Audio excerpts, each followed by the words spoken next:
Rruga Ali Demi në qytetin e Vlorës, e njohur ndryshe si rruga e Spitalit, ka përshtuar sërish ndryshime në infrastrukturë, duke ngritur shqetësime serioze mes qytetarëve për mungesën e qëndrueshmërisë në projektet urbane për mënyrën se si përdoren fondet publike. Vetëm pak kohë më parë në këtë aks rrugor u shem korsia e emergjencës, e cila është ndërtuar prej betoni dhe shoqëroi me gjelbërim ansor. Kjo ndërhyrje justifikua me nevojën për zbatimin e një projekti të ri, i cili parashikonte ndarjen e korsisë së biçikletave nga trafiku i automjeteve, përmes trafikndarësve prej gome.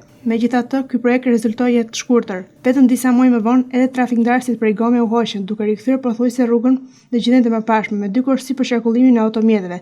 Ndryshimi vetëm këtë herë është hapësira e dedikuar për lëvizjen me mjeteve të urgjencës, nuk po përdoret për funksionimin e saj, por është shndruar në një vend parkimi, me automjete që qëndrojnë të parkuara aty në mënyrë të përhershme. Pavarësisht mungesës së çdo lloji trafikndarësi, situata bëhet dhe më problematike nga fakti se në zonë nuk është bërë prania e policisë bashkiake për të monitoruar apo ndërhyrë ndaj këtij kaosi funksional. Mungesa e kontrollit ka bërë rregullat e qarkullimit të shpërfillen, duke e rikthyer në një rrugë strategjike veçanërisht për shërbime shëndetësore, në një hapësirë të paorganizuar dhe të pasigurt. Këto ndërhyrje të shpeshta dhe të pakonsoliduara ngrenë dyshime për abuzim me taksat e qytetarëve. Përfshirja e trafikndarësve prej beton, shkatrimi i gjelbërimit, vendosja e elementeve të ri, si dhe rikonceptimi i vazhdueshëm i rrugës, kanë pasur kosto financiare që është përballuar nga buxheti publik. Në thelb janë paratë e qytetarëve, që janë shpenzuar për projekte të cilat nuk kanë sjell as zgjidhje afatgjate, as përmirësim real të qarkullimit. Qytetarët që banojnë në këtë rrugë dhe veçanërisht në bizneset e zonës shprehen të paqartë nga kjo situatë, duke krijuar një vendimarrje të qartë dhe përfundimtare për mënyrën se si do të funksionojë kjo rrugë në të ardhmen. Sipas tyre, mungesa e një plani të mirëfillt dhe ndryshimeve të vazhdueshme bën që të krijojë konfuzion dhe rrezik për drejtuesit e mjeteve,